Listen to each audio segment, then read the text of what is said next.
who you're dealing with. Let the professionals at Security Title work with you to minimize loss due to wire fraud. We are here to help. The Biden administration is proposing new greenhouse gas emission limits on power plants. The new proposed rule from the Environmental Protection Agency would require power plants to capture their smokestack emissions by 2038. It's expected they would use a technology not widely seen in the U.S. right now, but the EPA says it's proven and readily available. The EPA says cutting those emissions could help prevent some premature deaths, asthma attacks, and emergency room visits. But the president of the National Mining Association says the plan is an onslaught of government regulation designed to shut down the coal fleet prematurely. Jill Nato, Fox News. A debt ceiling meeting between President Biden and top congressional leaders set for Friday has been delayed until next week. The government faces a potential default on some of its credit obligations as soon as June 1st. The president rejecting the House-passed debt limit increase because it requires federal spending cuts. A man who used a chokehold on an agitated passenger on a New York City subway, leading to the man's death, is expected to turn himself into authorities on Friday. U.S. Marine Corps veteran Daniel Perry is to be charged with second-degree manslaughter for the death of Jordan Neely. Penny has claimed he acted in self-defense when Neely threatened him and other passengers. A gun control law in Virginia is off the books. A federal judge has struck down Virginia's law prohibiting the sale of handguns to anyone under 21. U.S. District Court Judge Robert Payne ruled the law violates the Second Amendment and is unconstitutional. He notes many rights and responsibilities of citizenship are granted at the age of 18, like voting, enlisting in the military, and serving on a jury. The judge says, therefore, 18 to 20-year-olds should not be excluded from buying handguns. Tom Rigotti, Fox News. And I'm Jack Callahan. This is Fox News. Get into a brand new Nissan Frontier for as low as $195 a paycheck. Ray Gibson here to remind you that as a Frontier driver myself, I know firsthand you can't beat the performance, safety features, and the comfort of the mid-size Frontier. One test drive is all you need. See him first at the Upper Tumont showroom or visit NissanGuam.com to get pre-qualified for financing. On approved credit, some conditions may apply. See NissanGuam.com for details. Family Finance has been serving the people of Guam since 1959, and they will continue to be there for you in the years to come. Whether you're looking to get a personal loan for that summer vacation or paying off those long overdue bills, Family Finance has got you covered. Apply for a personal loan from $1,000 up to $4,100 by calling Family Finance in Hagåtña at 671-475-4545, Upper Tumon 671-647-5626, or in Dededo 671-633-4473. Half a day. This is Claire Manglona from Security Title with an important warning. Wire fraud is real, and home buyers and sellers are one of the biggest targets, even on Guam. When sending money by wire transfer, be sure to confirm the wire instructions by phone, not email. In this case, it's good to be suspicious and know who you're dealing with. Let the professionals at Security Title work with you to minimize loss due to wire fraud. We are here to help.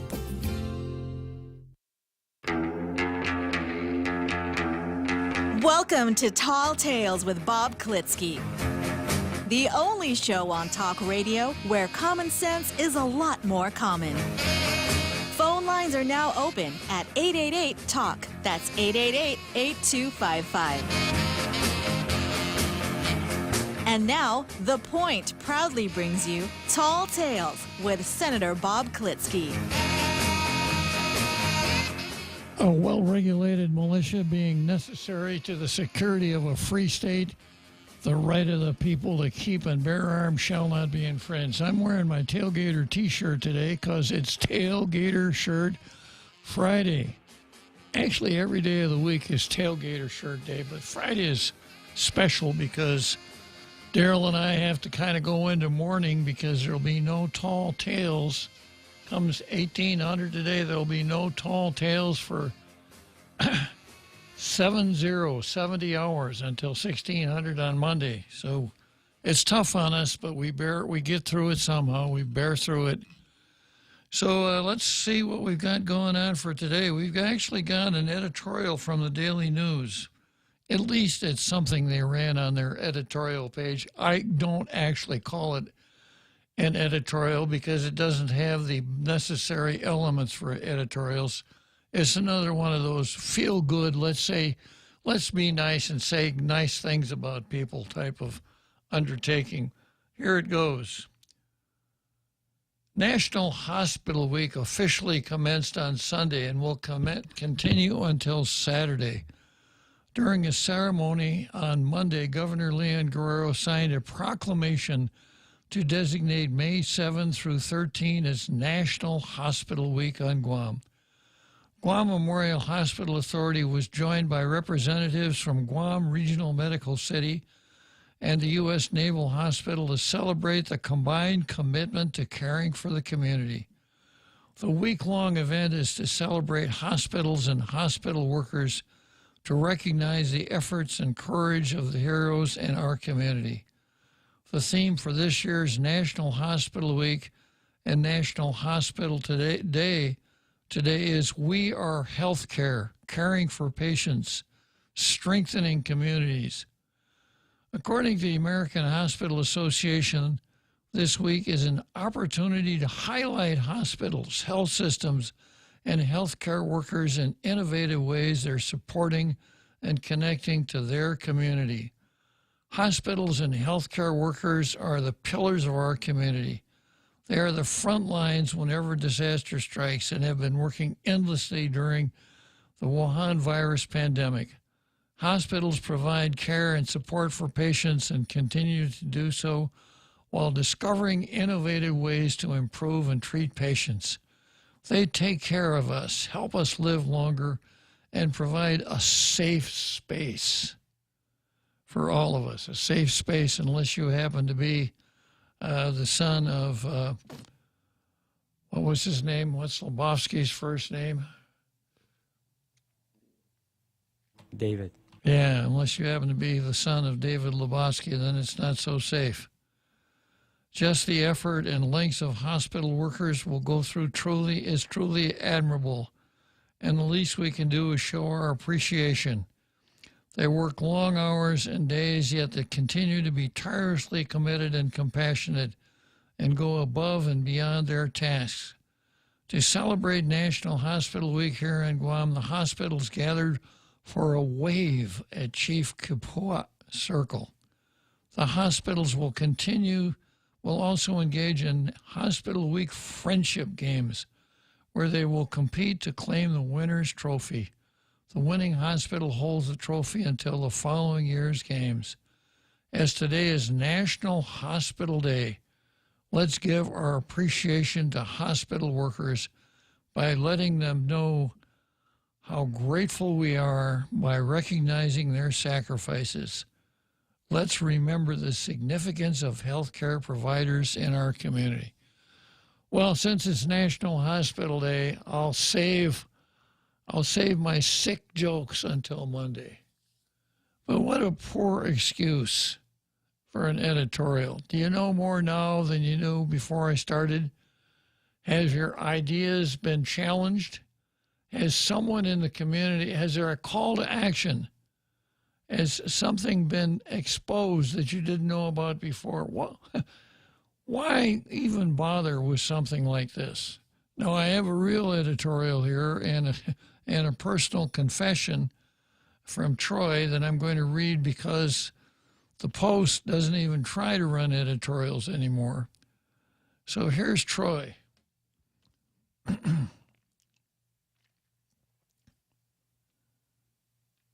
Editorial, tell the truth to the special prosecutor. Redemption is not as hard as some may believe, especially when guilt weighs heavily, or even resentment for society ostracizing you for taking part in something dishonest. And while society wouldn't be wrong to prosecute dishonesty in the court of public opinion, society is also very forgiving and embracing when you step out of the darkness and into the light. And then Troy says, I write from personal experience. I was once complicit in corruption. I knew about the rigging of an annual multi-million-dollar contract and did nothing to stop it. This is the confession. I did not report it at the time it was happening. In fact, in my role as Chief of Communications for a former Guam administration, I led the false narrative that the contract was a good deal. Well, that's a pretty heavy rap here from Troy. Only after that administration had wronged me and my back was against a wall did I decide what to do, to decide to do what I always, before that time, thought would be disloyal. I reported the corruption and other corrupt acts to the Federal Bureau of Investigation. And I even started this thing called Candid so I could tell everyone about it. Quite a confession. Redemption.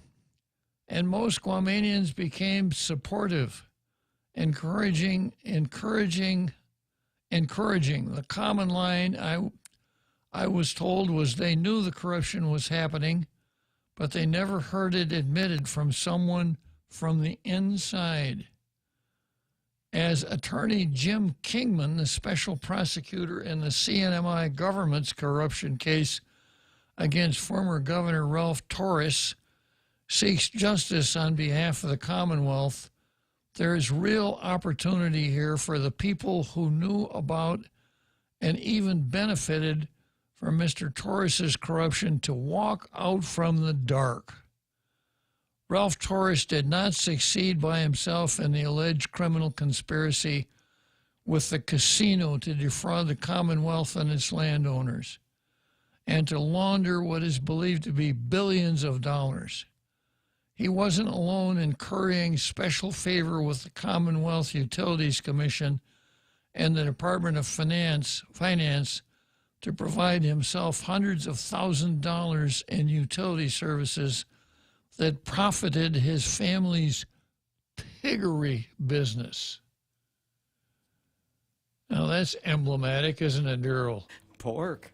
Yeah, a little pork barrel.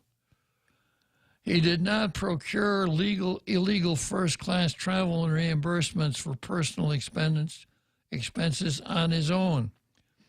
The obvious criminal conspiracy that became the Boost program was not simply a Ralph Torres production. The yet-to-be audited suspicions of mass cronyism in the award of federally funded contracts was not a lonely conspiracy. The missing cars, furniture, equipment, documents, services for which there is no verification of render. People know. People were involved. And if you're one of those people, say something. Ask for immunity and say something. Ask for forgiveness and say something. No one is asking you to be disloyal to anything. Mr. Kingman is looking for the truth. Your country is asking you to tell the truth. They're asking you to be loyal to the Commonwealth. They're asking you to kneel to nothing but the truth and to commend harmony to the Commonwealth and its people by doing your part to achieve criminal justice.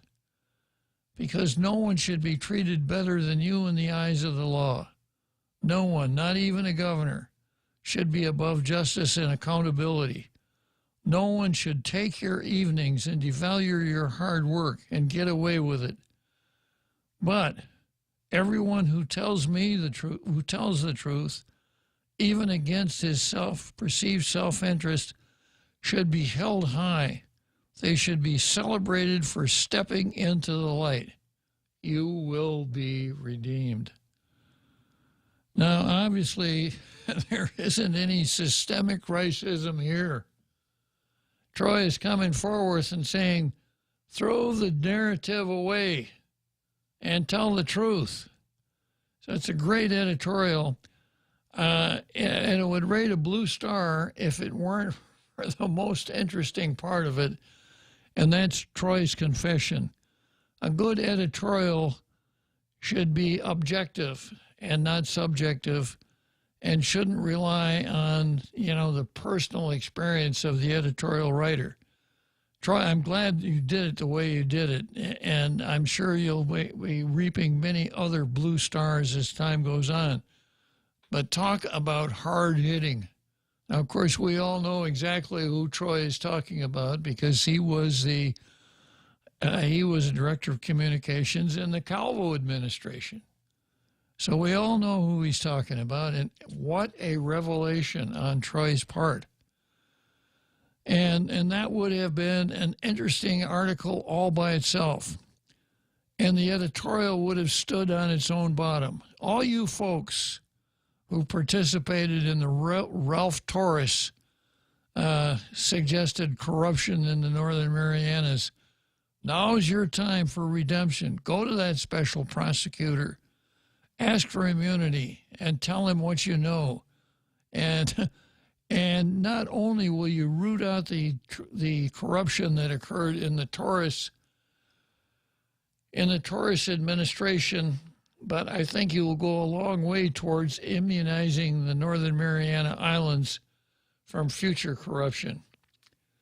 We kind of went through the same thing here with our church, where an awful lot of people knew what was going on with Anthony Apparon and what was going on in the church. And I suppose some people benefited from it. No one wanted to come forward until a few brave souls came forward and started, scraping the paint and varnish off of what was going on. And once it started, there was no end to it. And I suspect that, my hope is that people in the Catholic Church will be a little bit reluctant to go down that path again. But of course, the only real guarantee of that is vigilance. So even if these people up north come forward and rat out the Torres administration, there's no substitute for vigilance. Let's take a peek at the card and see what we got on the card for today. Before I jump into that, I do want to mention that we had some telephone problems yesterday. And what we found out was that the telephone problems were caused by the fact that the three cell phone companies were not interconnecting on their phone calls. So if you used a cell phone and couldn't get on the show yesterday, that's the reason. But we understand that it's fixed. So today, if you dial 671-888-TALK, you should be on the line with Daryl, 671-888-8255. And you'll be on the line with Daryl, and Daryl will get you in connection with our international radio listening audience. What a treat. What an opportunity for fame right here on Tall Tales. You can be a member of the Tall Tales Rogues Gallery. You can post on the Tall Tales Facebook, the Tall Tales YouTube page. You can call in, and your voice will be broadcast to our entire international radio listening audience. It doesn't get any better than that. Well, we had a little taste of systemic racism there with Troy's editorial. Very well done, Troy. Thank you. And let's see. So we got systemic racism, Public Law 36-34. Department of Education versus the kids. Tall Tales and Santa Claus versus Roy. This is a continuation of Tall Tales versus Noah and Business versus the Working Class. And next we've got Won't versus the Loophole. Dustin Inman versus SPLC. The Southern Poverty Law Center. I've got Tall Tales versus the Supremes, and another item in transgenderism versus transhumanism. Before I get into the card, I've got somebody hanging on the line here. Uh, it's Senator Chris Duenas who wants to talk about Zemi Ikotny. Okay, let's sue on Zemi Ikotny, Chris. Have a day, Your Honor, Honorable Marine, my favorite talk show host, Honorable Senator. You know, I was trying to get in because of the lack of Zemi Ikotny that you constantly go over, and I think you got kind of one of the card items that I wanted to update you on the legislative procedures today, and I'm permission to name this card. It's probably what you're going to do later on with won't, but I wanted to do a card item called won't versus will. Okay. I like it already. Tell me more about it, Chris. So today, and I'm sure this will be a card item where you'll be able to expand on this, bills valid even with possible violations of open government law, says Attorney General, which is in concurrence with what the good Your Honor has been opining on with the kind of the revelation or the claim that won't basically brought up during the time when my bill to reverse the ban on open detonation, the crazy ban that was put on that would have not allowed our EOD folks to go out and take care of unexploded ordnance in the public. He rose to support the bill, but brought up something more expanded, tried to say that the bill didn't meet the open government law, although it was introduced and entertained in an emergency session, which I think he was in error of in terms of his, kind of trying to draw the parallel. But then he talked about how many laws, which probably were true, because the Republican caucus has been arguing vehemently that all these potential bills to be put on the agenda that are not scrutinized and not on the Rules Committee meeting for placement of bills having met all of the requirements, he questioned whether or not they were valid. And obviously the Attorney General today, and it's probably in your card item, opined the same way you did, that they wouldn't be determined not to have been duly passed and become law for the reasons that you enumerate, which I won't repeat. But interestingly enough, today, we had another one of those very feisty, wonderful rules meetings whereby the agenda did not contain over half of the items that were placed on the agenda as either potentials or bills that were not noticed on the agenda as having met all the requirements of law. The reason why I named this, Your Honor, will versus won't, because while he brought up all this information of the possibility of those laws that were passed in the 36 not being duly enacted into law because of the fact that the open government law wasn't followed and notices weren't followed, he rose his hand time after time and said I could do this all day long when the objections of the Republican caucus, all four of us, continually denied all those motions that were made to place items that were not eligible. He laughingly and so willingly rose his hand when he was the one who pronounced that possibly many, if not all, laws that were passed in the 36 were done erroneously because of the fact that they didn't meet the open government law and notice for session. That's why I named this will versus won't. Yeah, very good, Chris. I can tell that you've spent some time behind this mic because you've treated it like a talk show item. I mean, when I get out of that meeting and I came home to just go over like you do and I do and many of us who care about this do, and I go to reread the newspaper. I'm like my uncle. I read it 4 times a day, whether it's online or the hard copy. And I'm just shaking my head going, cannot believe this guy sat right next to me and just had a blast. They outvoted us every single time on every matter. And I got to say, I continue to be very disappointed with the speaker of whom I've supported over many issues. But the truth is that this talk about that when we put potential items on the list, which is due notice to the public, because we have many days before session and then they're going to be publicized, it's just so backwards when it comes to if you're running a proper rules committee meeting, you make sure your committee has everything in order, and that the agenda clearly states what's going to be on the agenda. And, you do this every day, Your Honor, when you go through the meeting notices for, agencies and departments. And we sit here in the legislature who have oversight over every single one of those entities, and we bring them down sometimes and chastise them for their operations and what they do and how they conduct business.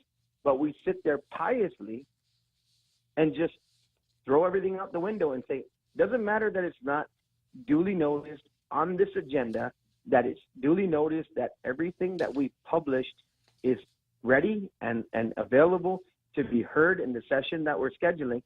And our credibility is just thrown out the window when we do that. And then this same individual who said he supported the bill that he voted for, which was duly noticed and put out as an emergency item, and questioned everything in the 36, rose his hand every time for over 7 items that did not appear on the agenda and weren't clearly eligible for placement. Yeah, will versus won't. Well, very good, Chris. And because of your call, I'm going to entertain a motion sua sponte to change the order of the card. And instead of going to DOE versus kids, I'm going to go straight to won't versus the loophole. So thank you for laying the foundation on that one, Chris. Thank you, Your Honor. You know how our friend Kendon Grill has notified you on wanting to watch a particular session or a vote. You might want to watch this Rules Committee meeting because I think you're going to get a kick out of it. Okay, I'll take a peek at it tonight. Thank you very much, Chris. Take care, Your Honor. All right. So, Chris has such a good point there. The Rules Committee, the reason it's called the Rules Committee is it's supposed to adopt rules as to what's going to be done in the session. And in the House of Representatives, the rule consists not only of what's going to be discussed, how long it can be discussed, and the other trappings before it ever hits the floor. But here our Rules Committee is supposed to meet. They're supposed to decide what will go on the agenda for the oncoming session. The session there has to be a notice 1 week before the session and 2 days before the session. And the legislature itself passed a law in June of last year that said that when you do these notices, you have to tell what your agenda for that meeting is going to be, and it has to be in sufficient detail to put the public on notice as to what's going to be discussed. That was a law passed by the legislature. The open government law was passed by the legislature. They've gratuitously included themselves in its application. They didn't have to, but they did. But now, having done it, they don't want to comply with it. And it's really very basic. Picking up on what Chris said, when the Rules Committee meets, they're supposed to take a look at all bills that are ready to be placed on the agenda for the upcoming session. In order for a bill to go on the session in accordance with the standing rules, there must have been a public hearing, there must be a committee report, and a majority of the members of the committee have to vote either do pass or report out. If the majority vote do not pass, it doesn't go on the agenda. So you can't tell if a bill should go on the agenda until you see that committee report, unless you don't care about rules at all. And then what you do is you entertain people who say, well, my committee report's not done, so obviously I don't have the majority support for it to go on the agenda, but let's put it on the agenda anyhow, and we'll have an agenda item called potential, which means maybe it'll be on the agenda. And then Therese Terlahe, the speaker, was on a couple of occasions quick to point out, but even then, someone has to move to put it on the agenda. Well, let's look at reality here. 8 members of the legislature can move to put anything on the agenda at any time or take it off, whether the Rules Committee permitted it or not. And the legislature can't stop itself from doing that. So the fact that it's on the potential event agenda and then someone has to make the motion is playing the public. They're tricking us. They're trying to make it look like they know what they're doing. Well, unfortunately, they do know what they're doing. They can't get their stuff together. They can't count backwards. They can't say if the session is going to be on the first day of June and I've got a bill I want to put on the agenda, I've got to make sure that that bill, the public hearing for that bill, is held in sufficient time for me to do a committee report, get the votes, and get to the Rules Committee meeting, which has to be about 9 days before the 1st of June. 9 days before the 1st of June would be May 22nd. So if I've got all my stuff together on May 22nd, and that's when the Rules Committee meets, I say I move that this matter be put on the agenda. And if a majority of the Rules Committee agree, it goes. If not, it doesn't. But if I don't have that committee report with majority support, I shouldn't even be heard to talk. The chairman of the Rules Committee, when he hears what I've got to say, should bang his gavel and say that's out of order. We can't discuss any bill that doesn't have a committee report that shows majority support. That's really, really easy. Now, who are these guys on the Rules Committee? They couldn't be members of the legislature, could they? I mean, and screw things up so bad. Well, they are. Of course, they're all members of the legislature. So picking up on what Chris said, I have an article here that ran in the Post, and it goes into Doug Moylan's opinion.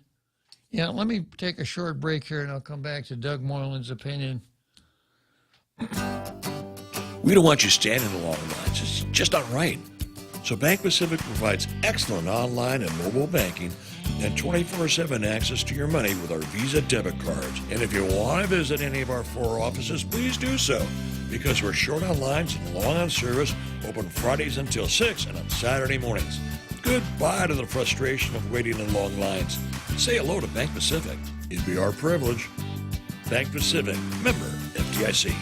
Half a day. This is Claire Manglona from Security Title with an important warning. Wire fraud is real, and home buyers and sellers are one of the biggest targets, even on Guam. When sending money by wire transfer, be sure to confirm the wire instructions by phone, not email. In this case, it's good to be suspicious and know who you're dealing with. Let the professionals at Security Title work with you to minimize loss due to wire fraud. We are here to help.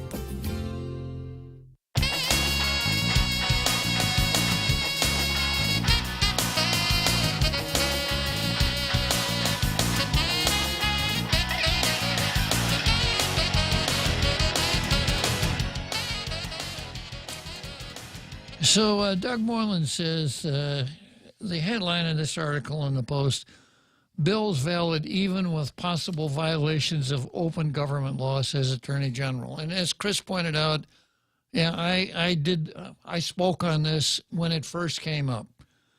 And the question was this: the legislature violated the open government law, just as we've been talking about, just as Chris mentioned, because they don't do the agenda right. They're not putting the public on notice about what's going to be discussed at the next session.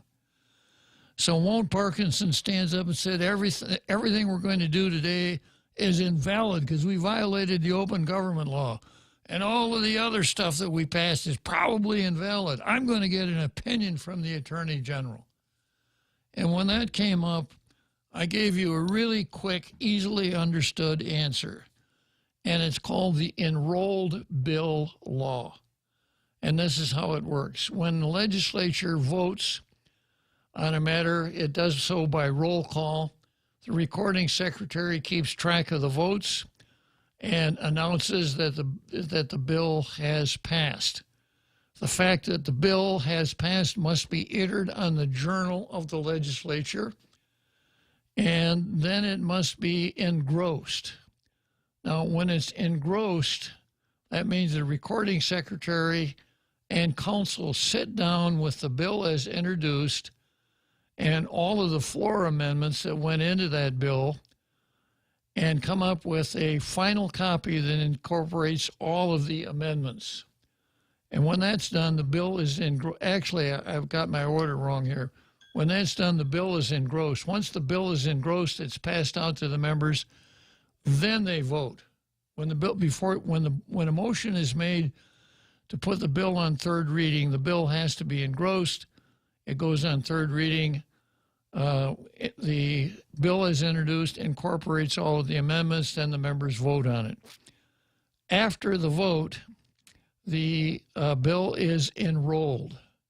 And what it looks like is they take those pieces of paper with the text of the bill on it, and they put a cover sheet on it, and the cover sheet has language that says bill number so-and-so was duly and regularly passed on May the 12th, et cetera. And then there's a signature block for the Speaker of the legislature, and then attest by the Secretary of the legislature.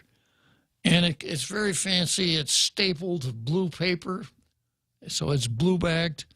And then there's a transparent sheet that covers the part that has the printing on it. That is an enrolled bill. As soon as the bill is enrolled, it's transported to the governor's office. The governor has 10 days from receipt of that bill, and you'll see date stamps and all of that kind of stuff. And when the governor gets it, the governor has 10 days to sign or veto, with a couple of exceptions. If the governor signs, it then becomes the law. So having listened to that, you know what an enrolled bill is. Okay, now, take courts. Courts deconstruct things. When a court looks at a contract, it pulls the contract apart. It parses the contract, and it looks at this section, and it looks at that section. It compares this with that, et cetera, and draws all kinds of conclusions from the substance of the contract. A court is not going to do that with a bill. A court is not going to look behind the signatures on that enrolled bill, and there are a lot of good reasons. No matter what procedural irregularities are accomplished during the passage of that bill, the court is not going to say this bill is invalid because you didn't sing the national anthem before you started, or any other reason. Because there has to be a 100% certainty that that piece of paper with those signatures on it is the law, and there's no room for second guessing after that.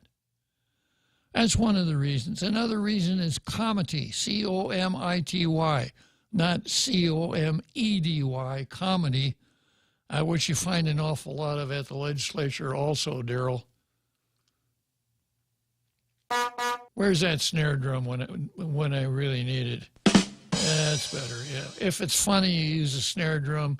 If it's ironic, facetious, you use the horn. Got it. All right. Yeah, so comedy at the legislature. The third reason is separation of powers. The Organic Act said there will be three separate branches. Our Organic Act is stronger on the idea of separation of powers than the national Constitution is. And what separation of powers means is that one branch is not going to meddle in the business of another branch. Therefore, a court, therefore the legislature, upon hearing the verdict in a criminal case, finding the defendant not guilty, can't pass a law and said, the court screwed up, this guy's guilty, take him out and hang him from a sour apple tree. Separation of powers. And by the same token, the court can't come along and say, there were procedural irregularities in the adoption of that bill. We don't care if the speaker signed and the secretary attested. It's not valid. It does not work that way. Once you've got an enrolled bill that's transmitted to the governor, that's it. Doug Moylan also wanted to talk about one legislature binding another legislature. People will say that so they think they sound smart. But one legislature can't even bind itself. And I've used this example before. Legislature could pass a law that said there shall be no session of this legislature prior to December of 2023. And the next day, and then tomorrow, the Speaker could call the legislature into session and repeal that and replace it with a law that said the legislature shall never have a session on December 1st of any year. And it still works. So one legislature can't even bind itself.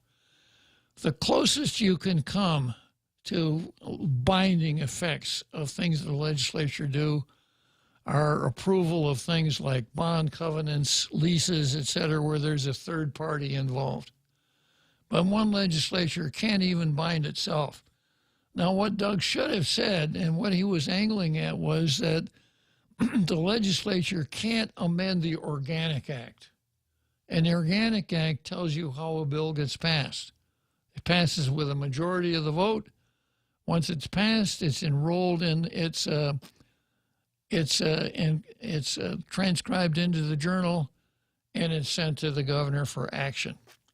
So this is all very, very clear. And I guess one hint that I could give to Won't Parkinson is that, these things are pretty ubiquitous. You see these all over town. And if you don't have one, if you see me stumbling around downtown, just approach me and I'll give you one. And it tells you how to get in contact with Tall Tales, Facebook, YouTube, on the air, et cetera, et cetera. So if you don't know these things, Won't Parkinson, you might want to spend some time listening to Tall Tales to avoid making a fool out of yourself, which is exactly what you did. Now, the reason I put this item on the card is not because I had to read Doug Moylan's opinion. I'm way ahead on that one, but I do want to get into this. The second part of the article, Parkinson responds. Parkinson told the Daily Post, let me back up a second.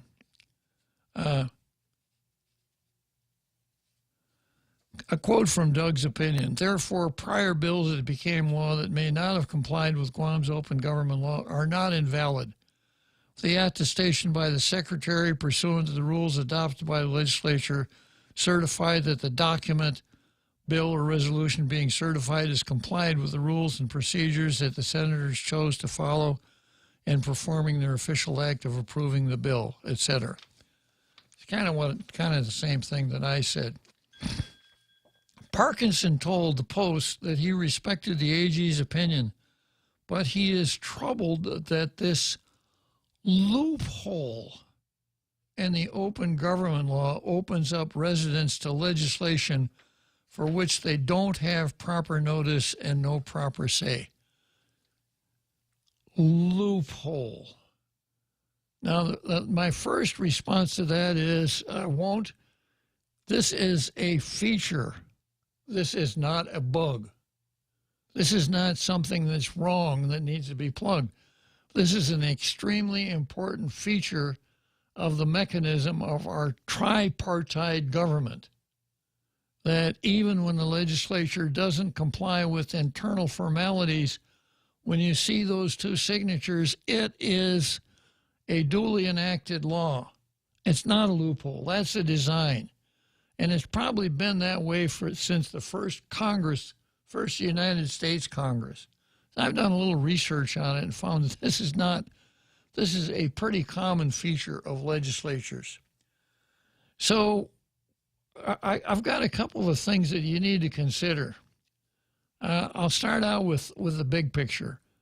If we had a constitution, instead of being stuck with a federal law for our internal governance, we could have a section in our Constitution New Mexico, as an example, has a single title provision in its state constitution. And it says that every piece of legislation shall have a single title and shall be limited to a single subject. And the Supreme Court of New Mexico will invalidate a bill that invalidates a law where the bill contained more than one subject. And this can be kind of ticklish sometimes, but it really puts legislative council on notice. You got to be really careful here. So we could have something like that. New Mexico also has an anti-donative provision, which says the legislature shall not give away public money except for, and there's a laundry list of exceptions. And any bill that attempts to give away public money will be struck down by the courts. We could have something like that. And we could have a provision in our Constitution that said that a bill passed in the absence of a public hearing is not a good bill, and so on, and all this stuff. But as long as we're stuck with the Organic Act, that's it. Now, you've heard me opine about my bill from the 28th Guam legislature to patriate the Organic Act. We could do that. We could have our own constitution. We've had the ability to do our own constitution since 1992. But the separati don't want it. The separati don't want to make it look like we have more local autonomy than what we really have. So that would be the first suggestion, won't? Well, the second suggestion, I'm going to go to personal experience here. Back in the days when I was going to law school, I was a smoker. I was a heavy smoker. I didn't quit until I graduated from law school. But I hated smoking. I hated the way it made me smell. I hated the way it made me feel. I didn't like the way it looked. I hated the sight of ashtrays full of cigarette butts and ashes. But if you've ever been a smoker, you know it really grabs you pretty hard. It's a really hard habit to break. So I developed different kinds of schemes to try to stop me from smoking. I tried one that a friend of mine told me about back in my teaching days. He said that when he tried to smoke, every time he'd have a cigarette, he'd go outside and do 25 push-ups. And I asked him, hey, Lou, how did that work? He said, yeah, it really worked well. Look here. And he showed me his bulging biceps. So I thought, I'll make it hard. Instead of just sitting there at my desk when I'm trying to study and puffing away, I'll make it hard. I'll go out in the garage. I'll keep my cigarettes up in the rafter on the garage, and I'll put my lighter in a place that's really hard to get to. So I'll have to stop what I'm doing, get up, go out, find the cigarettes, find the lighter, etc.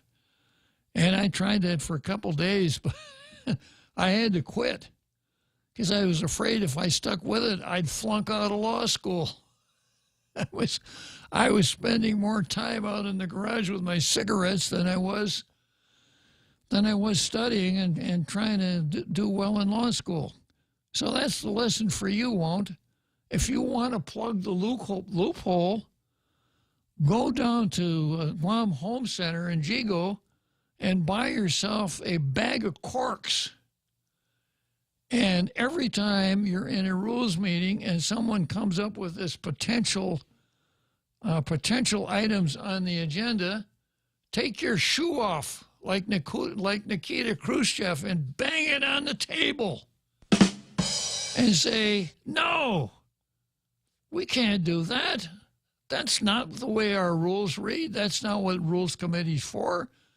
That's not what the public expects from us. This is not the way to do it. I will not vote for this. Every time Rules tries to do this, I'm going to object vehemently until I figure out something even stronger to do. That's what you do, won't Parkinson? You don't scream and holler about loopholes, and then as Chris laid out for us, you go and do the same thing that you were complaining about. I'm not going to use the H word here. somebody the other day told me that I was a hypocrite. And that's a heavy-duty word, and it's not a useful word, so I'm not going to use that. But if there were ever a situation where it would be useful, this is it, where you go to the Attorney General, you make a lot of noise, you come back and call it a loophole, and then you do the same doggone thing yourself. If pounding on the table with your shoe doesn't work, then the next time you're in session in motions, and in motions, you can stand up and you can make any motion you want. Stand up in motions and say, I move that the chairman of the Rules Committee be removed from his position and that a new chairman be selected. And then when it's time to talk about your motion, you lay this out for him. You lay it out for your brothers brothers and sisters, that we can't continue on like this. This is not a loophole. This is an abuse. And you have used the abuse yourself. You could also, let me take a short break and I'll come back to Walt Parkinson here.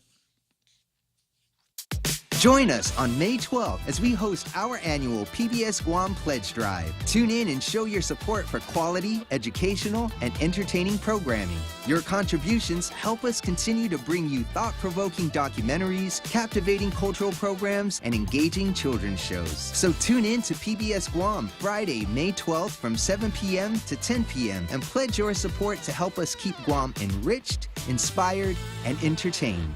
Viva! We don't want you standing in long lines. It's just not right. So Bank Pacific provides excellent online and mobile banking and 24/7 access to your money with our Visa debit cards. And if you want to visit any of our 4 offices, please do so, because we're short on lines and long on service, open Fridays until 6 and on Saturday mornings. Goodbye to the frustration of waiting in long lines. Say hello to Bank Pacific. It'd be our privilege. Bank Pacific, member FDIC.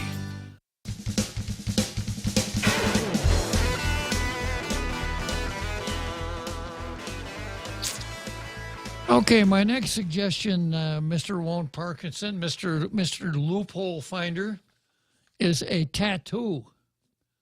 Find a skillful tattoo artist and have him tattoo this on your forearm so you can hold it up and read it quite easily. This is what the legend that should be tattooed on your arm. Transparency and public notice and participation in the law-making process is a bedrock principle of a representative democracy. How can we properly represent the people of Guam when the open government law has no teeth when it comes to the legislature? It's troubling to learn that if the legislature blatantly ignores the open government law, there are no arrests, no repercussions, and no accountability for breaking the law.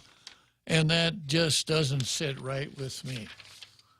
I would suggest that, I know from my own experience, from my own tattoo, I know you can get a tattoo in blue ink and green ink and red ink. I don't think you can get a tattoo in orange ink.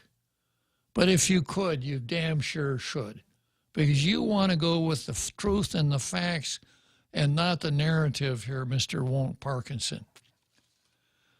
My last suggestion here, Walt, before we get up to the halftime show, is this.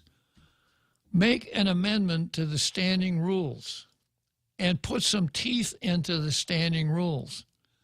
And, the standing rules already say majority of support, etc. So you need to put some sanctions in there. You need to say something like this. Any member of the Rules Committee who attempts to advance a bill without majority support to the agenda shall be reported forthwith to the Ethics Committee of this legislature. Or something like that. Put it in your rules.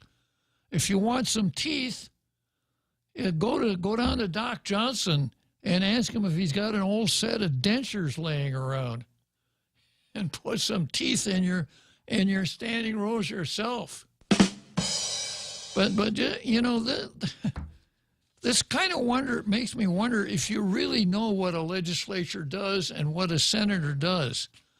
Being a senator does not equip you with a soapbox from which to kvetch on a permanent basis. All right, I guess I've got Wone Parkinson in the green room here. Now, I'll give Daryl a second to tell me who it is, and then we're going to have to break for the big halftime show.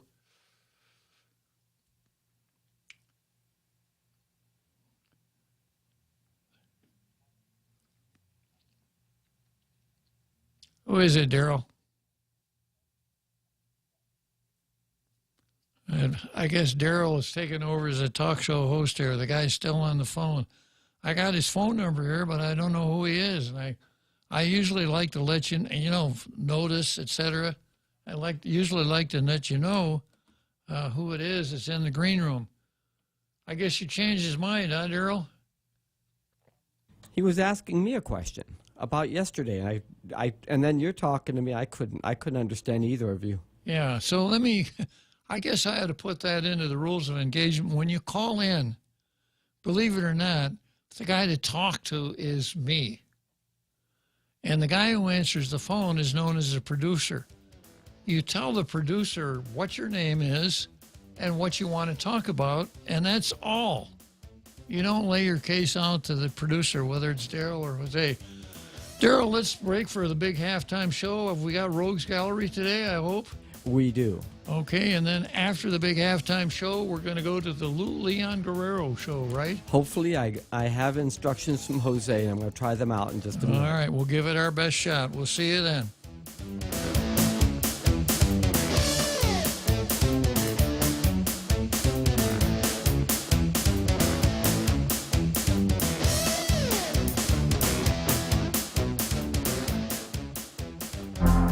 The Point is KUSG, Hagåtña, Guam, 93.3 FM and 104.3 HD3. Title 42 has ended. I'm Jack Callahan, Fox News. The immigration health restrictions imposed by the Trump administration ran out at midnight, triggering groups of migrants to attempt to enter the country. The Homeland Security Secretary had a stark warning for migrants hoping to cross our southern border and get into the U.S. Our borders are not open. People who cross our border unlawfully and without a legal basis to remain will be promptly processed and removed. But there is, on the southern side of the border, a perception at the very least that the border is open, a view shared by many Republicans, given that Customs and Border Protection said its agents have apprehended 10,000 migrants per day for the last 3 days. Fox's Jonathan Hunt. Border states are bracing for the expected onslaught of illegal immigration. Texas Attorney General Ken Paxton telling Fox News at Night. We're going to try to stop it. Unfortunately, we're fighting our own government, who is really all about opening up the border. That's clear from what's happening right now. Texas public safety officers are posted at popular border crossing locations to discourage illegal crossings. A federal judge has issued a restraining order for at least 2 weeks, preventing border agents from releasing migrants into the country without giving them court dates for immigration hearings. The House yesterday passed a new border security bill. It would require the government to resume building the border wall and restore the Remain in Mexico policy. The White House says the president would veto the bill. A meeting scheduled today between the president and top congressional leaders to talk about the debt ceiling is off until next week. House Speaker McCarthy says there's been little progress. There's only 15 days to go. How has the president handled this? The exact same way he's handled the border. He ignores it and hopes it goes away. America is listening to Fox News. Join us on May 12th as we host our annual PBS Guam Pledge Drive. Tune in and show your support for quality, educational, and entertaining programming. Your contributions help us continue to bring you thought-provoking documentaries, captivating cultural programs, and engaging children's shows. So tune in to PBS Guam Friday, May 12th from 7 p.m. to 10 p.m. and pledge your support to help us keep Guam enriched, inspired, and entertained. Viva! Half a day. This is Claire Manglona from Security Title with an important warning. Wire fraud is real, and home buyers and sellers are one of the biggest targets, even on Guam. When sending money by wire transfer, be sure to confirm the wire instructions by phone, not email. In this case, it's good to be suspicious and know who you're dealing with. Let the professionals at Security Title work with you to minimize loss due to wire fraud. We are here to help. Now. The U.S. Army continues to rename bases that had borne the names of Confederate soldiers. Georgia's Fort Benning is now Fort Moore, named after the late Lieutenant General Hal Moore, who commanded a cavalry unit in Vietnam. Base Commander Major General Curtis Buzzard at Thursday's ceremony. As a leader, Hal Moore epitomized our Army's values and also developed his own principles of leadership. One of the most being, quote, 3 strikes and you're not out. He believed leaders must exude self-confidence, a positive attitude, and the will to win. General Moore's Vietnam service was immortalized in the movie We Were Soldiers. North Carolina's Fort Bragg, the Army's most populous base, will be rechristened Fort Liberty next month. The IRS is worried that anti-tax groups could track down and harass IRS employees and their families. Service announcing it will take steps starting next month to protect the identity of its employees and communications with taxpayers. In Israel, there's been a pause in the barrage of rocket fire from the Gaza Strip, raising hopes that Egypt, Qatar, and the UN can broker a ceasefire. On Thursday, Israeli warplanes struck militant rocket launcher sites in Gaza. 2 Ohio men caught cheating in a fishing tournament are being reeled into jail. Walleye tournament cheaters Chase Kaminsky and Jacob Runyon apologized in Cuyahoga County Court before a judge handed down their sentence. 10-day jail sentence, after which, upon your release, you report to probation, begin your supervision. 1.5 years probation, fines and forfeitures, including Kaminsky giving up a $100,000 bass boat after the pair pled guilty to stuffing fish with lead weights and fish fillets in an attempt to win thousands of dollars in the Lake Erie Walleye Trail Tournament last fall. They would have received a little over $28,000 in prizes for winning that tournament. Jeff Manasso, Fox News. And I'm Jack Callahan. This is Fox News. Join us at Mezcla Chamorro Fusion Bistro and see why they've been crowned Guam's best Chamorro food restaurant for 9 consecutive years. Experience Chef Peter's candied salmon over scallion coconut rice, octopus tinactac, Chamorro platter, and their award-winning gourmet burgers. Or if you're looking for something healthy, try their keto-friendly menu. Come and enjoy Mezcla's half-a-day service at their Hagåtña location from 11 a.m. to 2 p.m. for lunch, 5:30 p.m. to 9 p.m. for dinner, or 10 a.m. to 2:30 p.m. for their famous Sunday brunch.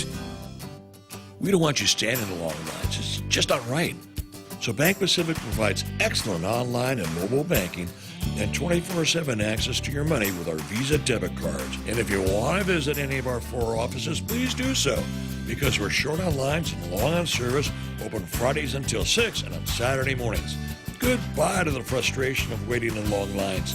Say hello to Bank Pacific. It'd be our privilege. Bank Pacific, member FDIC. Listen to The Point anytime, anywhere on Odyssey. Odyssey is your new audio home for all the music, news, sports, and podcasts that matter to you. Find your favorite stations like The Point and discover more. Music stations, local and trusted news sources, sports talk and team coverage, plus today's biggest podcasts. Find it all on the Odyssey app. AUDACY.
You too can participate in the Tall Tales Rogues Gallery by pointing your browser to thepoint.gu, the official website of this radio station. Find the picture of the Tailgater t-shirt sporting the beard. Click on that link. It will take you to where you can order your shirt. When it arrives, put it on, take a selfie, and send that selfie to the Point's WhatsApp number, 671-797-8255. And you, too, can be a part of the Tall Tales I'm a Tailgater Rogues Gallery. Thank you, Daryl. And one caveat, you can get the T-shirt there on our website. The beard you got to get for yourself. It worked pretty well for Jose, so it can be done. Okay, Daryl, we lost our picture here somehow. We've got a real lag here between Facebook and, I'm looking at Facebook on my devices here, and there's a long lag, isn't there? Almost 5 minutes. Yeah. Okay, can you move that other window to the left or make it smaller? Yeah. Okay, let's go with the Lulian Guerrero, show. And members of the committee, good afternoon. My name is Lulian Guerrero, and thank you so much for the opportunity to share with you some of my thoughts and comments regarding Bill 195-32. I am aware that there is already federal legislation that addresses the issue at hand, thus making this legislation unnecessary. As I read the bill, what was glaring to me is that you are now walking into the realm of medical practice that is not your area of expertise. By passing this bill, you're saying to me that you are allowing a special interest group to say that you and they know better than the experts in obstetrics, family practice, pediatrics, neonatology, and medicine. By way of this bill, you have taken away the discretion, the responsibility, the acumen, and the judgment of that medical professional who is on the ground experiencing the circumstances and is more equipped to make the decisions. There are medical standards vetted through scientific research and medical knowledge that govern the practice of doctors and guide them in making their decisions. By way of this bill, you have said to our doctors, who are well respected and highly regarded in our community, we have no confidence in your ability. This bill not only diminishes the medical profession, but it further carries them to jail by criminalizing them if they refuse to abide by the mandate. By way of this bill, you have affirmed that doctor to have committed aggravated murder, and for that crime, we will put that doctor in jail for life. And by the way, they will rot in jail because you are not eligible for parole, work release, or educational programs outside the confines of prison. If this bill passes, we as a community, through your representation, will have mandated a government policy that ignores medical expertise and puts not only our doctors, but also our nurses, medical assistants, our physician assistants, and any health professional present at that event, and we're putting them in jail. These health professionals are treasures. They are valuable resources. We are working hard to recruit and retain them, and now we send them a message that they may end up in jail for practicing their profession. I know and truly believe, Senators, that this is not the route you want to travel. This bill is very anti-quality of life because it does not consider the expense that the family will incur as a result of mandating treatment that most likely will not result in a quality of life outcome for the infant. Instead, what this bill does is it will burden the family with enormous medical bills. On the conservative side, if care and treatment is given for a year, that family or the government, if the infant becomes a ward of the territory, will at a minimum pay $273,000 a year just on hospital room charges. This does not include pharmaceuticals, medical supplies, and health professional time. So it will be $273,000 plus a year. This means taking away limited resources that could be used by others that may have a better chance of a quality of life. I know that some will say you cannot put a price tag on life and money should not be a factor. But the reality of the situation is the family, the government, does not have the human and economic resource to provide the care that is required to sustain a life that medical science will tell you is not living a quality of life. You struggle daily to meet the challenges of healthcare costs. We saw that with the hospital and health insurance debates that you guys made. And now this bill will further add on to the challenges when it does not have to. Lastly, I would like to make this comment. We all have a greater challenge in our island. The community is more concerned on how we can decrease our unemployment rate of 13.3%. We are very concerned on how we can work together to provide more jobs because our job growth has been stagnant over the last 5 years. We are very concerned about access to health care. We are very concerned that we are not screaming to the federal government to include us in the health insurance exchange so that we can have affordable health care to everyone. We are very concerned about how we can provide affordable housing to many first-time home owners. We are extremely concerned about the rising crimes we see today. People do not feel safe in their homes. Women are scared to go to the grocery stores alone because they fear that they could be robbed in the middle of the day. Employees do not feel safe in their work environment. Domestic violence is on the rise. Sexual assault of minors and rape cases are on the rise.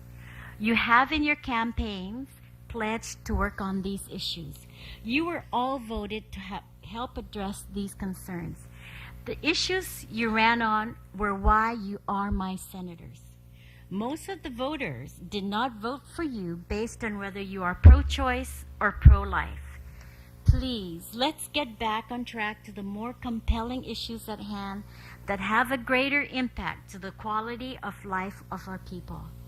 I ask that when you are considering this bill to seriously consider the negative consequences of this piece of legislation that I have just enumerated. Please talk to as many people as you feel is necessary. Talk to the experts that can give you factual and objective information. I trust that you will do your due diligence, and I know that you will act in favor of the greater good of our community. And in so doing, you will arrive to the conclusion that this bill should not pass. Thank you, Mr. Chair. Thank you very much, Senator. So there you have it, the Lou Leon Guerrero show that we run every Friday. Do you know what happens when you drink raw potato juice? No. And I don't even intend to find out, Daryl. What kind of a was that left over from the Lou Leon Guerrero show? It's going to keep talking as long as I keep the pot up. So I got it down now. Okay. I'm working this out. I'm having a dialogue with Jose in the background. All right. Okay. So back to the Lou Leon Guerrero show. The bill that Lou testified against did become law. So notwithstanding her impassioned testimony, if a baby survives an abortion and lives through an abortion and is born, the attending physician must do the same thing for that baby that it would do for any other baby that emerges from his mother's body. That is, do what he can to help that baby continue to live. And that's exactly what Lou didn't want to happen. What she's saying is, let the baby die. He was supposed to die anyhow. There was supposed to be an abortion. So, let's get it right here. And she had a good reason that she wanted that baby to die because of the expense. So she did a cost-benefit analysis and told us that it would cost a lot of money to save that baby's life. And that not only that, but she told us there were so many other things that senators should be worried about other than saving the life of a baby. And it kind of ties into Vanessa Williams. It's impossible to separate our choice of whether and when to have children from every other choice in our lives. So Lulian Guerrero, I can't imagine a more cold-hearted approach to testimony. She's saying that when a baby survives an abortion, when he's alive, when he is no longer in utero and he can't make it on his own, let him die, because it would cost us too much to help that baby continue living. Now, that's not abortion, folks. That's infanticide. That is the killing of a born alive baby. And how callous can you get? And then, there's this logical fallacy called reductio ad absurdum. So if what we do is this, we evaluate the medical condition of a person, and then we determine how much it would cost to keep that person alive, and we make a value judgment. If it's too much, then we let him die. So let's say you've got an 84-year-old with severe health problems, right? And you figure it out, in order to keep this guy going, he's going to have dialysis, which costs money. He's going to have all kinds of meds and occasionally transfusion, et cetera. So you figure it all out. Yeah, to keep this guy alive is going to cost us $75,000 a year. We can't afford $75,000 a year. And he doesn't have any quality of life anyhow, Poor guy, he's blind and he can't walk around and anything. So just let him die. That would be the civilized thing to do, wouldn't it? That's the calculus, I heard. That's exactly what she's saying. That's exactly what she's saying. And I don't know how much colder. Now, she put herself out. I'm a nurse when she was running. I'm a nurse. I understand these things. But it's hard to imagine that a nurse who has so little empathy for her fellow human beings. Or even use calculation for a whole class of patients. Yeah. And then she used the term "the greater good." Now that's a dangerous term. And also a calculation. It is. Yeah. Should we spend all this money on this baby who was supposed to have been killed anyhow, or should we concentrate on the greater good? Now that gets you pretty far down the road towards Marxism. It's not the individual that counts. It's the social community that really counts. So if it's a choice between individual welfare and the welfare of the social community, that's an easy one. So I keep playing this every Friday, and I'm going to keep playing it every Friday. And the miracle here is that someone who was so open about this, who has been so open about her position on abortion, she hired Jane Flores to be her headhunter in both senses of the word, to go out and round up an abortionist. Jane couldn't do that. The best she could do was get Redu and Kaneshiro, doctors from Honolulu, to come out and get admitted to practice so they could be co-plaintiffs in the ACLU suit to enjoin chemical abortions here on the island. So, and then of course the governor, although the governor of Guam was a defendant in the lawsuit for the injunction prohibiting the enforcement of Bell's law, the governor now, although still a nominal defendant, wants the injunction to remain in place. So she's a hardcore abortionist. And somehow a majority of the people in this island voted for her to be our governor. That's why we got to keep running this every Friday. And I will run it next Friday. You can bet your bottom dollar on that. I think I'm finished with Won't Parkinson until the next time he makes some ridiculous statement like the loophole. When Won't Parkinson, you want to have someone construct something out of cardboard that looks sort of like a loophole, and then paint it orange, and then hang it around your neck the next time you sit down with the Rules Committee. And as soon as you can be recognized, say, I am the loophole.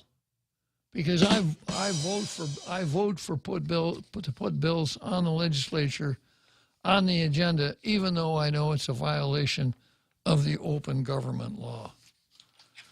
Okay, because Chris laid such a nice foundation for that item on the card, I skipped over the Public Law 36-34 portion of the agenda. So I want to go back for one item, and that is a notice published by the Retirement Fund of their meeting a week from today. And they have two meetings. They have one meeting, but they discuss the defined contribution and the defined benefit plans. And their agenda is picture perfect. It is exactly the way an agenda should be done. Now, they do have an item in both sides of the agenda for old business. Item 7, old business, A, none. Item 8, new business, A, none. So they do it exactly right. So I've never done this before, but I'm going to give a blue star to the Retirement Fund for properly preparing an agenda. And you other directors out there in government agencies, are you still asleep? Are you still not looking for a law that's been on the books for well over a year? But I got to give it to Paula Bloss, the director of the Retirement Fund, and also while I'm handing out kudos to Maria Pangilinan at the Election Commission. These guys know what's supposed to be an agenda, and they do it right. So many others just stumble along and make the same old mistakes over and over again. I thought I had somebody in the green room, Daryl. The phone's acting up again. As soon as I answer it, it drops it. Oh, boy. Okay, tailgater, so if you're trying to call and you can't get through, it's not Daryl hanging up on you. We're still having trouble with the phone. Of course, you can post on Facebook, and you can call 82, as you were, 888-8255, and we will be glad to listen to you on the air. Okay, next item on the card is DOE versus kids. Department of Education asks Public Health for a break on sanitation rules. With tougher school sanitation requirements now being enforced before the beginning of the next school year, the Department of Ed is asking the Department of Public Health to give all schools a break on some of the requirements, including the requirement for comfortable classroom temperatures. Yeah. Maybe we should ask the Department of Education's acting superintendent, Judy Wampat 10, how about if we turn off the air con in your office, Judy? How would that work? But here's how the article goes. Occupied classrooms are supposed to be 83 degrees or cooler with a maximum humidity of 60%, according to school sanitation rules and regulations, which were adopted in July of 2019. Wrong. It's just dead wrong. You have a statute, and it's called the Every Child Act, and it says that the sensible temperature in a classroom can be no higher than 78 degrees. Now, just ask yourself from your own personal experience, is 83 degrees comfortable? Hell no. No. How do you expect the kids to learn anything in a hothouse environment like that? 83 degrees. It won't work. And if these are DOE rules, then you ought to look at your own statute. You ought to look at the Every Child Act. If you're public health, then you need to look at statute and understand that if there's a conflict between your rules and the statute controls. So this is a very disappointing article.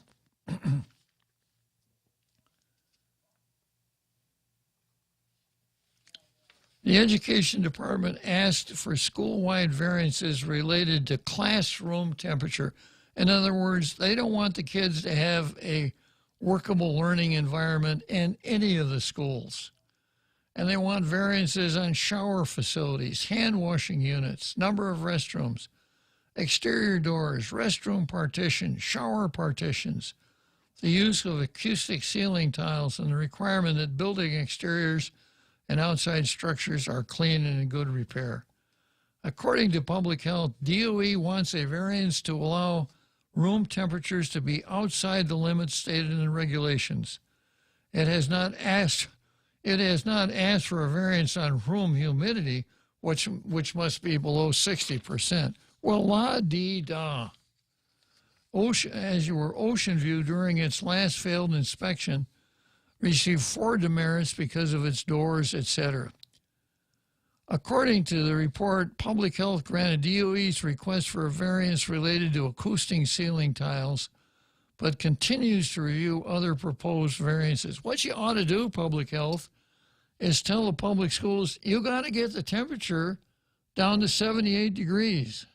Now, the statute says 78 degrees, sensible temperature.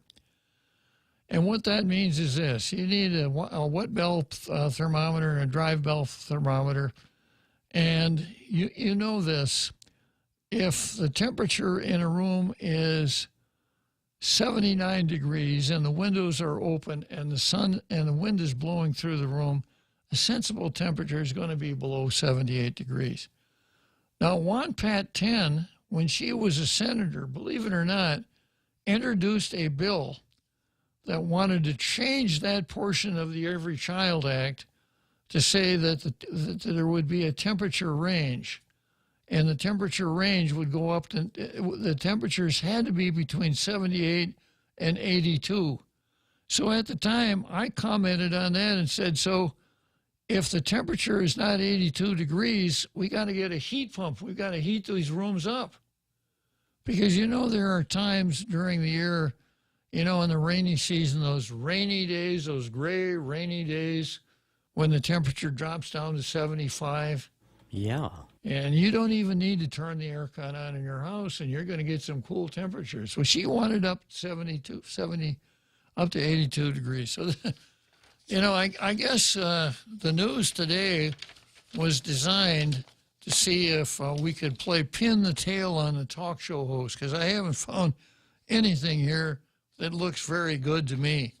I'm moving on next to Tall Tales and Santa Claus versus Roy. And I finally found something that I kind of like. But let's head for Wrigley Field, and we'll come back for Santa Claus.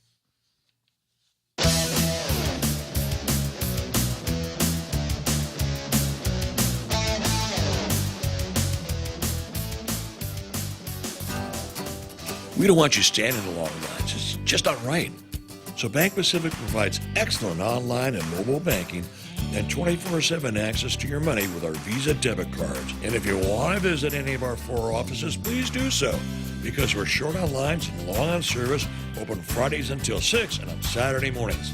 Goodbye to the frustration of waiting in long lines. Say hello to Bank Pacific. It'd be our privilege. Bank Pacific, member FDIC. Half a day. This is Claire Manglona from Security Title with an important warning. Wire fraud is real, and home buyers and sellers are one of the biggest targets, even on Guam. When sending money by wire transfer, be sure to confirm the wire instructions by phone, not email. In this case, it's good to be suspicious and know who you're dealing with. Let the professionals at Security Title work with you to minimize loss due to wire fraud. We are here to help.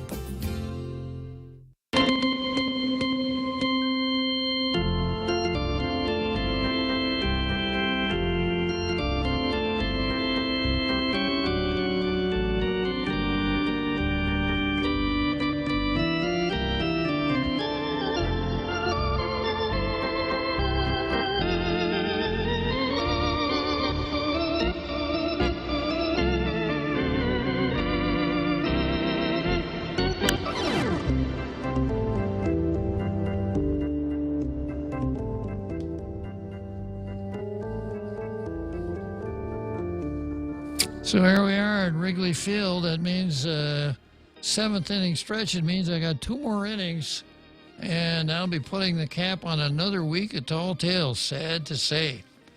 Next item on the card makes me happy. San Nicolas drafts bill allowing employers to hire unemployed people for $7.25 an hour. Now, Santa Claus must have read my testimony. It ran in the Post. I submitted it to the legislature. I talked about it on the show here, and the thrust of my testimony was this. This was on Roy's sensing session, where he wanted to know how people felt about the minimum wage. And my rap was this: the only real minimum wage is $0. Because if the minimum wage, if the law says it's against the law to pay anybody less than $9.25, then the poor guy whose time is only worth $9.24 isn't going to get a job. Because no sensible employer is going to pay somebody more than what his time is worth. Bosses or companies hire employees to help them make more money, not to be a drain on the finances of the company. So the only real minimum wage is $0. So Santa Claus comes along, Dwayne San Nicolas, and says that he wants it to be $7.25 an hour. And here's how the story goes. Dwayne San Nicolas has drafted a bill which was exclusively provided to PNC that would help people get a job for a rate an hour lower than Guam's minimum wage. In other words, lower than Guam's current minimum wage. Now, everybody knows that the minimum wage set by the national government is $7.25 an hour. So even if you have no territorial or state minimum wage, the feds are going to make you pay $7.25. Questionable legality, no sense at all, but it's there. The drafted bill, if enacted, would authorize local employers and businesses to pay people who have been unemployed for 6 months anywhere from the federal minimum wage up to the Guam minimum wage for training purposes. What a great idea. The federal minimum wage is $7.25 an hour, while the minimum wage on the island is $2 more. Santa Claus shared how the idea of the bill came about. I was inspired by unemployment, homelessness, and also our high schoolers who don't have a job and don't really have a choice but to join the military afterwards when they graduate, St. Nicholas said during an interview with PNC. So this would allow anyone eligible to work to come in at the rate for training purposes and allow businesses to vet them in hopes they improve their skills, gain new skills, and get employed at a much higher rate. You know, Dwayne St. Nicholas is going to get in trouble, Jose, coming up with common sense ideas like this. And not crediting you. Well, if I am to be credited. But, you know, I get credit for so many things. I've accomplished so much. I'm so proud of my modesty that even if I don't get credit and it works, if it's for the people, you know me, Daryl. Yeah. Yeah, so, I mean, this is a common sense idea. And there was a time, I think back in the late 90s, when the feds did have a training wage for certain you could employ someone for like 3 months at a lower wage, and then you had to bring them up to the higher wage. But I wanted some explanation here about knowing what it means to have a job. And I used it in my personal experience. My first job, I was 15 back in 1954, and I got paid 55 cents an hour, but I was probably only worth about 35 cents an hour.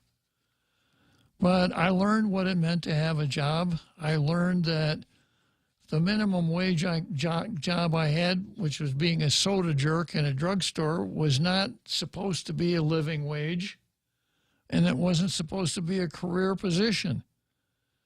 And so a 7 1/4 wage is not exactly what I had in mind, but it's so much better than 9 1/4. So it'll let kids that just got out of school or people that really haven't done well in the workaday world because they haven't been trained or don't have any skills that anybody wants to pay 9 1/4 for. This is your chance. This would allow anyone eligible to work come in at a rate for training purposes and allow businesses to vet them in hopes they improve their skills, gain new skills, and get employed at a much higher rate to hire for training purposes. It has a sunset provision for 2 years. He said this piece of legislation would benefit the island's economy. That's what I think, yeah. It's an economic recovery bill where we're trying to get people to work and employers to employ people who they may not have otherwise thought of employing. And I'd like to hire a kid, but I can't afford $9 1/4. You don't know how to do the stuff I need you to know in order to help me make a profit.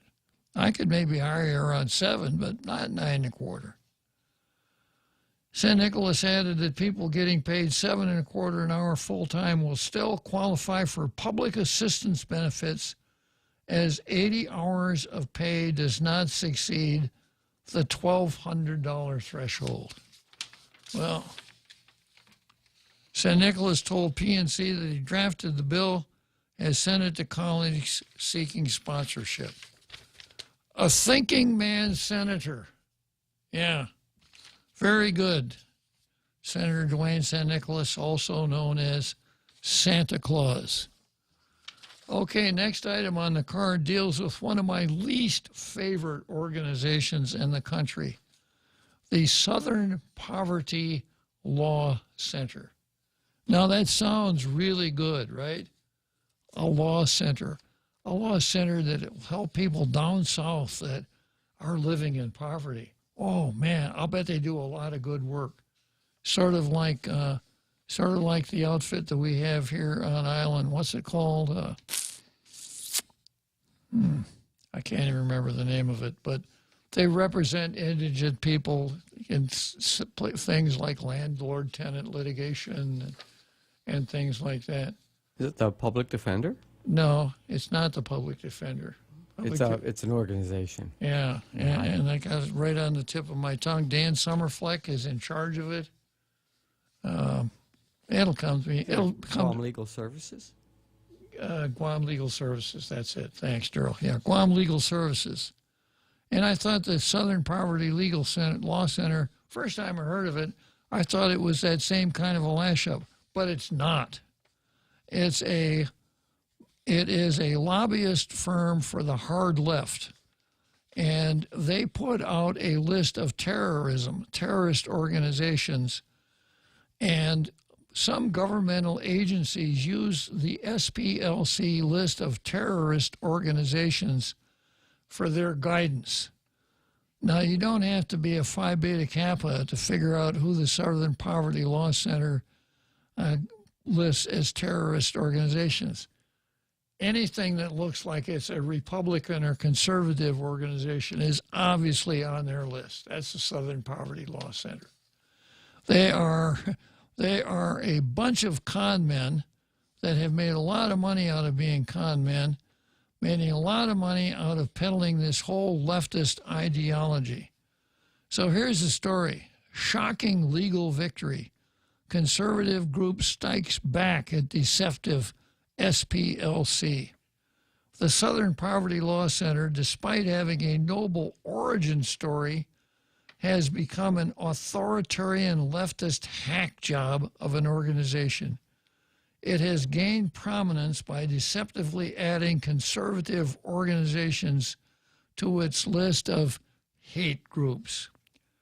Over the years, the group has faced much criticism for brazenly lying about conservative organizations, individuals and organizations to score cheap political points. Nevertheless, they continue to deceive the American public.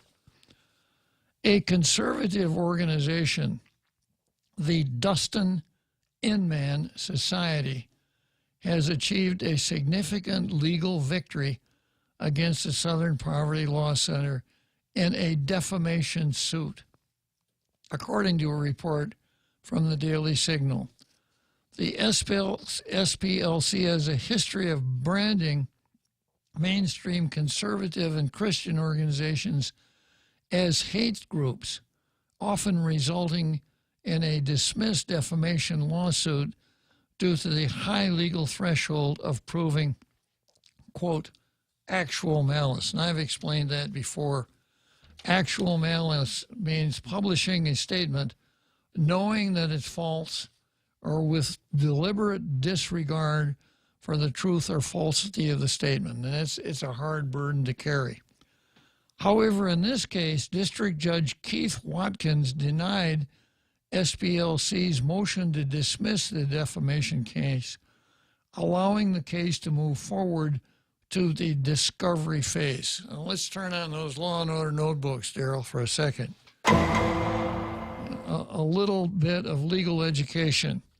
Now, if you wanted to sue someone for libel means a falsehood that damages you in certain ways that is in print. It's written out. If it's oral, it's not libel, it's slander. Libel and slander are both called defamation. So if you wanted to sue someone for libel, you'd have to have what it was that they wrote, and you'd have to be able to plead a recitation of facts that showed that what they said was wrong, was false, and that it injured you in your occupation or in some other way. So you do that, and you file it, and you serve it on the other side, and the other side has the opportunity to either answer. An answer can consist of denials of the facts in your case, or affirmative defenses. Affirmative defenses like, what I said was true, it wasn't false, or what I said, what I said is not the way it was set out in the complaint, etc. That's one thing that the defendant can do, but almost always the defendant will move to dismiss. And in a motion to dismiss, the court presents papers to the court that say, even if everything that the defendant says, everything that the plaintiff says is true, he can't recover because the law doesn't favor that recitation of the facts. The law is not on his side. So the motion to dismiss comes before discovery. Now, if you've been following Fox and the Dominion suit for libel, you know exactly what I mean by discovery. Discovery means that the plaintiff can make the defendant come forward with all kinds of evidence that is unfavorable to the defendant. Discovery takes four forms. There are written interrogatories. What that means is that the plaintiff can serve questions, written questions to the defendant, which the defendant must answer under oath, under penalty of perjury. The plaintiff can send papers called requests for admissions. As an example, admit that the Southern Poverty Law Center is incorporated under the laws of the state of Alabama and has filed financials showing it has a net worth of $3 million. And the defendant has to either admit or deny. And if the defendant denies, that becomes the source of another motion. So there's interrogatories, requests for admissions, and depositions. In a deposition, the third item is request for production of documents. And in that one, the plaintiff serves papers on the defendant saying, give me copies of all of these documents, many of which will be damaging to the defendant.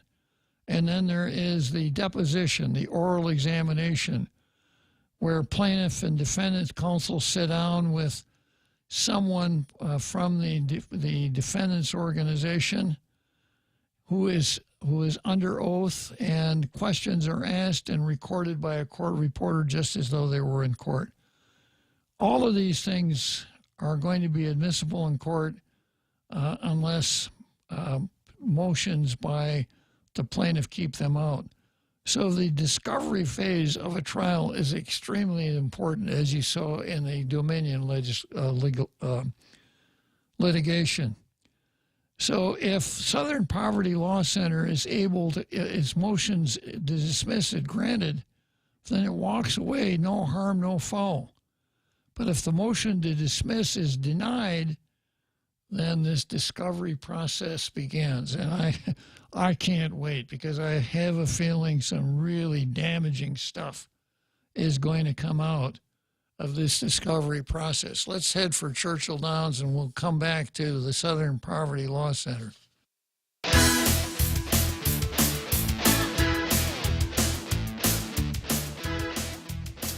Join us on May 12th as we host our annual PBS Guam Pledge Drive. Tune in and show your support for quality, educational, and entertaining programming. Your contributions help us continue to bring you thought-provoking documentaries, captivating cultural programs, and engaging children's shows. So tune in to PBS Guam Friday, May 12th from 7 p.m. to 10 p.m. and pledge your support to help us keep Guam enriched, inspired, and entertained.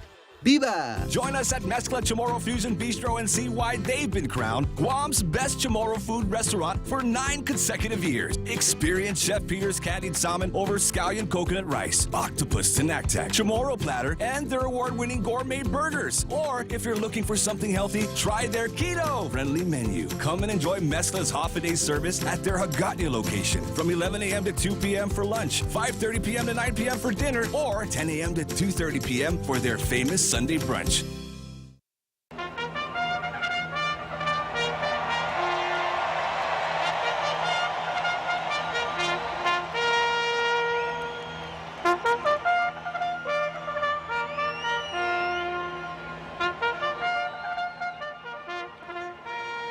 Okay, so here we are, Churchill Downs. I've got just 6 furlongs. I crossed the finish line and put a cap on another week of tall tales. So I'm back to the Southern Poverty Law Center. And District Judge Keith Watkins denied SPLC's motion to dismiss the defamation claim, allowing the case to move forward to the discovery phase.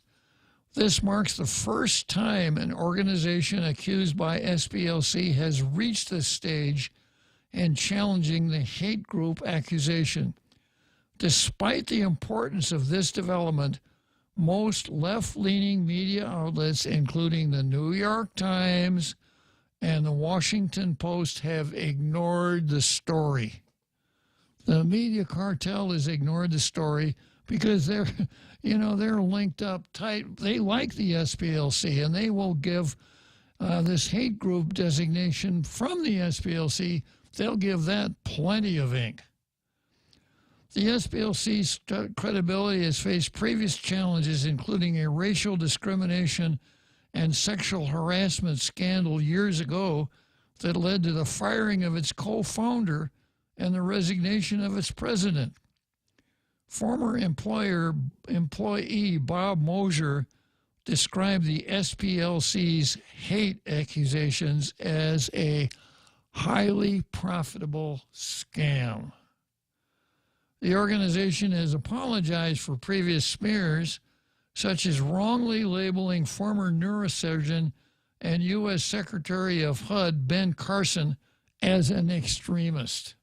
Ben Carson is an extremist. Wow. Despite having a significant endowment of over $730 million, the Dustin Inman Society has struggled to raise funds after being labeled a hate group by the SPLC. The society is seeking $25,000 in donations to support its legal effort against SPLC.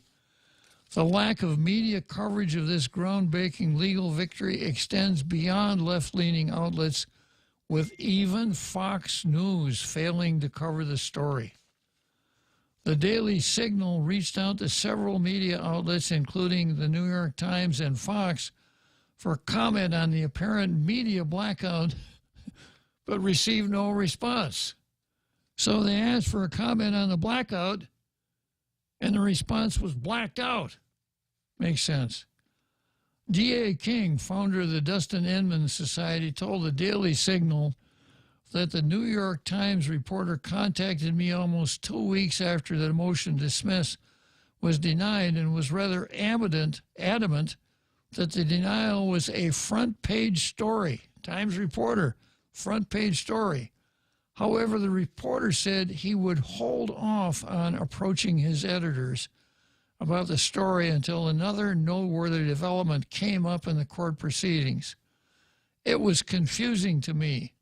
Is the SPLC finally losing on a motion to dismiss a lawsuit against their false and malicious spears? Not news? Of course it's news. Despite the media ignoring this situation, this is a significant story. The SPLC has managed to falsely label run-of-the-mill conservative organizations as being akin to the Ku Klux Klan for years. It has almost certainly damaged the reputations of many of these groups, and the group will probably continue as long as it's not being held accountable. Perhaps this lawsuit might just lead to that outcome. Yeah, this is really good news. So a couple of good news is there. Dwayne St. Nicholas sees the light. SPLC is going to have to come up with some discovery papers. I got somebody on the line here that wants to help me say goodbye to the president. It would be none other than Repeat. And Repeat is talking about prosecution. Who are you going to prosecute, Repeat? I thought you were in the defense business. Well, my heart is still in prosecution, but sticking on the Southern Poverty Law group, you know, that's the epitome of the example of, you know, the road to hell is paved with good intentions. You know, them and BLM and all the others that started out with a great, you know, cause and idea got hijacked and then went grossly astray. So, anyways, it is what it is.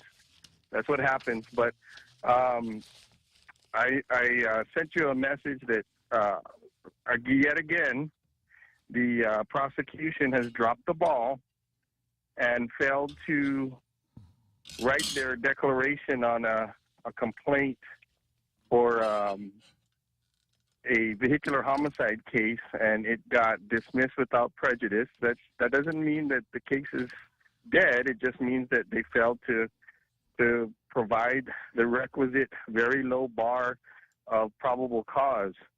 And I suspect that you know, this is the second time in a week that this has happened, and I suspect that Doug is going to go on the offensive again and blame the court. But I wanted to call in and, you know, come to the defense of the judge that has to do his duty and follow the law. And the prosecution, yeah. Excuse me, aren't we supposed to blame the judge when these things happen? Well, if you're a politician, then yes. Oh. If you're a lawyer, then no. Oh, if you're a lawyer, you're supposed to rectify your infirmity and bring it back. But I suspect that that's what Doug's going to do. He's going to come out, you know, on the offensive/defensive and blame the judge again when his prosecutors failed to meet the legal standard. Yeah, well, very interesting. And let's see, it was a vehicular homicide, and there was nothing in the magistrate's complaint that talked about cars. How did that go, Pete? Well, so with the vehicular homicide statute, there's a two-pronged, you know, statute where you either have to have a Title 16 violation or you have to demonstrate and articulate a gross, you know, deviation from prudent driving. So the declaration contained none of it. And so the judge had no choice but to dismiss it. Yeah. You know, and so I suspect Doug's going to come out again, just like with the rape case that happened on Saturday, and he's going to do a full press and blame the judges again. Yeah, and then say, I'm going to go to the grand jury because I get a better shake from them than from these judges that want to play catch and release, right? At the grand jury, then they have the chance to fix what they screwed up. But the point is, they never should have screwed up in the first place. Gotcha, Repeat. You want to help me say goodbye to the president? Let's go, Brandon. Very good. Here we are.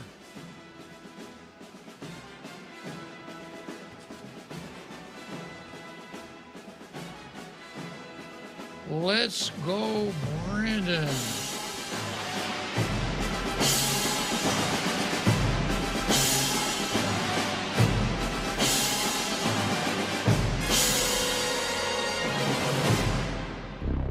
The Point is KUSG, Hagåtña, Guam, 93.3 FM and 104.3 HD3.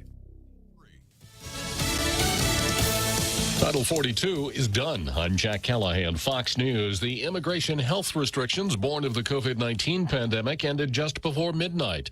Groups of migrants at the southern border viewing it as a green light to cross into the U.S. About 20,000 illegal immigrants, most who are living in shelters, waiting for that expiration of Title 42. They will turn themselves in and claim asylum. Many will flunk, but they will appeal. They're entitled to see an immigration judge. Problem is, the U.S. lacks and the administration chooses not to detain most immigrants, and they will get released. Fox's William Longinus in Tijuana, Mexico. The administration Thursday ordered Border Patrol agents to release migrants into the country without a court date for an immigration hearing once shelters for them were full. But a federal judge ruling in a lawsuit filed by the state of Florida has blocked that order for the next 2 weeks. The House Thursday passed a sweeping border security bill that demands the completion of the border wall, re-implements Remain in Mexico, expands E-Verify use in hiring, and the bill would also limit funding for asylum seekers and could result in some unaccompanied minors being sent home. Fox's Jessica Rosenthal. The bill is unlikely to pass the Democrat-controlled Senate.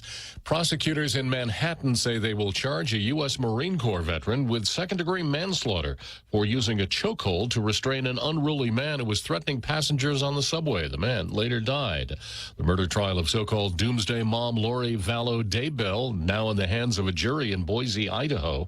She's charged with the deaths of her 7-year-old son and 16-year-old daughter who disappeared in 2019 but were later found buried on property owned by her husband. Chad Daybell will be tried separately.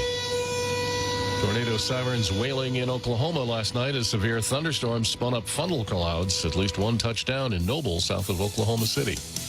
America is listening to Fox News. New from the Fox News Podcast Network. I'm Emily Campagno, and this is the Fox True Crime Podcast. And I had nothing to do with her disappearance. I sit down with the people who lived the nightmares. I was in shock. I was just devastated. The investigators who tirelessly worked on the case. And I really hope that they can catch this guy. Bringing you closer to the story than you ever thought possible. Listen and follow now at foxnewspodcasts.com or wherever you get your podcasts. These are the stories that keep you up at night. Get all of your favorite Fox News podcasts commercial-free on Apple Podcasts with Fox News Podcasts Plus. From Dana Perino, Kennedy, Ben Domenech, The Duffys, and many more. Subscribe now by going to foxnewspodcasts.com. The Fox News Rundown, a contrast of perspectives you won't hear anywhere else. Your daily dose of news twice a day, featuring insight from top newsmakers, reporters, and Fox News contributors. Listen and subscribe now by going to foxnewspodcasts.com.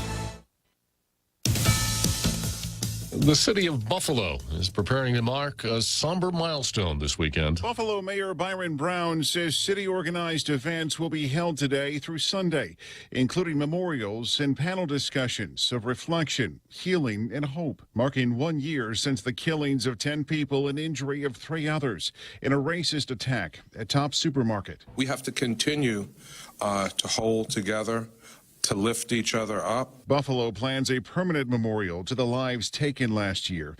The gunman in the attack was sentenced in February to life in prison without the possibility of parole. Jeff Manasso, Fox News. Former President Trump's legal team has filed an appeal of this week's verdict from a federal court jury in New York that found him liable for battery and defamation against columnist E. Jean Carroll. Mr. Trump has denied the charges and said he has no idea who she is. He hasn't said who yet, but Elon Musk says he's found a new CEO for Twitter, or X Corp as it's now known. Musk saying in a tweet that she will be starting it about 6 weeks from now. Musk has been running Twitter since buying it last fall, says he will transition to being the company's executive chairman and chief technology officer. Google is facing a heavy fine in Russia. Prosecutors say Google failed to remove several videos posted on YouTube, including one about how same-sex couples raise children. Russian law makes providing information about homosexuality on par with promoting violence or extremist behavior.